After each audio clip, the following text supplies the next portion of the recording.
did you establish that friendship immediately when Carla joined the show? Yeah, definitely, immediately. When she first started, she actually, I don't know if people know this, but when Carla, I can't call her Carla, it sounds really weird. When Bon started, we call her Bon. Okay. When Bona started, she had to take over from a different girl who was playing Steph. And this other girl started, and she shot maybe 2 weeks and decided, I don't want to do this, and she left. So then they had to get Bon in to reshoot everything this girl had done. It was a major drama. And so Bon's first day on set, she had 18 scenes to shoot.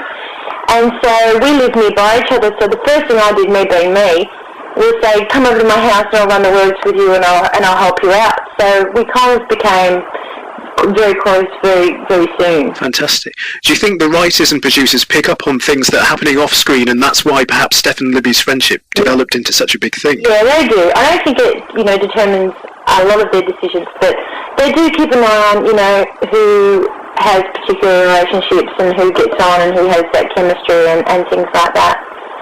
And if it's there, then that's great. They can use that. Like with Ryan and I, we have such a beautiful brother-sister bond. So that's great for them to be able to see that and then really use that. Great. Right, this is also from Tracy, and this is a bit long-winded, so bear with me, but it's quite an interesting point. Okay. She says, I think Libby had a huge part to play in the breakup of Steph and Toadie. My theory is that they were happy before Libby came back to Ramsay Street, but she planted seeds of doubt in Steph's mind about the depth of her love for Toadie. I figure that Libby subconsciously wanted her mates to help her through her breakup with Darren, and felt pushed out a little because they had each other. Oh my So God. what do you think of that? I don't know. I don't think so. I mean, it's an interesting theory, but it was never one that was actually verbalised. Okay, so that's not you. No one suggested that at the No one suggested that at all. But I can, it's very interesting that she's given it that much thought. It makes sense. It does. There's merit to it. Absolutely. Yeah. Well, the last of her questions is, do you think Libby is best suited to Dan or to Lucas? And she says, personally, she thinks that you and Scott Major have the better chemistry. They're just both beautiful. I mean, they're both very, very different. Scotty just has that raw, gritty, sexual energy about him, and whereas Dan's character is loyal and dependable and honourable and not as dangerous. So they both have something really special to offer.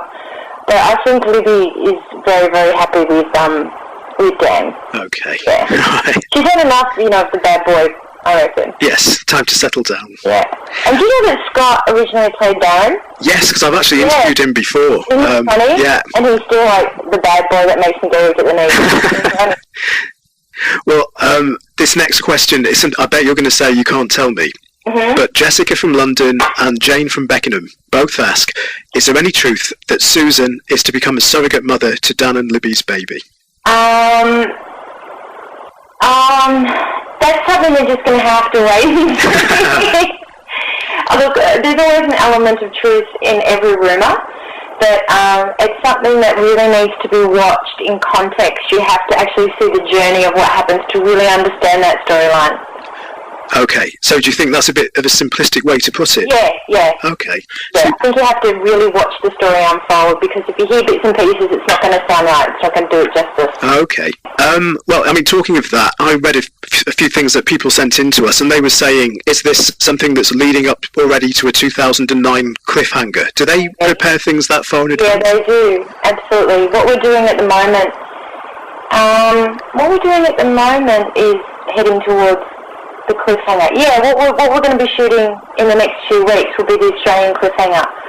So you're that far ahead? Yep. Wow. All right, so we've got that to watch out for, but it's perhaps not what people think it is. There's so much to look out for. It can't be summed up so easily. There's just so much happening. And not just with me, like all the characters, oh my God. There's so much happening. I wish I could tell you. I get really excited about it. I mean, the fact that I get so excited about it, says a lot. If I am, the audience is just going to love it. Yeah, absolutely. Well, it's on a roll, Neighbours, now as well, back to Australia, isn't it? We're so kicking ass. I'm really, really, really proud of the show. We're finally being able to be the best we can be. How was it for you coming back and there's been all these I know you've been back a while now, but first starting to film in HD and everything, has it made a difference? Yeah, there's a lot of changes. The old mentality was if it ain't broke, don't fix it. Whereas now everybody in every department, from the actors to the producers to wardrobe to makeup, lighting, everybody has the mentality of let's make this the best it can be. Brilliant. And there's quite a renaissance in Aussie TV drama across the board at the moment, isn't there? We're doing pretty well in Australia. We went through a real bleak period, but we've got a lot of Aussie dramas that have been really successful, both at home and overseas. So, yeah, it's pretty good at the moment. Great. Jamie asks, why isn't Dan with Libby in the opening credits? Because they were shot before we got together. Okay, that's a simple answer, isn't it? Yes.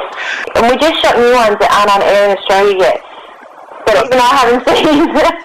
And are you with Dan and those? Yes, yes, I am with Dan. Okay. Yes. Sarah from Exmouth, who asked a question earlier, she wants to know if you could play any other character in Neighbours, who would it be? It'd maybe be Toadie. Oh, right. Because it's so much fun. And I'm having fun too. I like having fun. I'm always laughing, so that would be fun to experience that and not be the girl who cries all the time. Well, talking of that, which of Libby's storylines all through the years do you think's been your most enjoyable?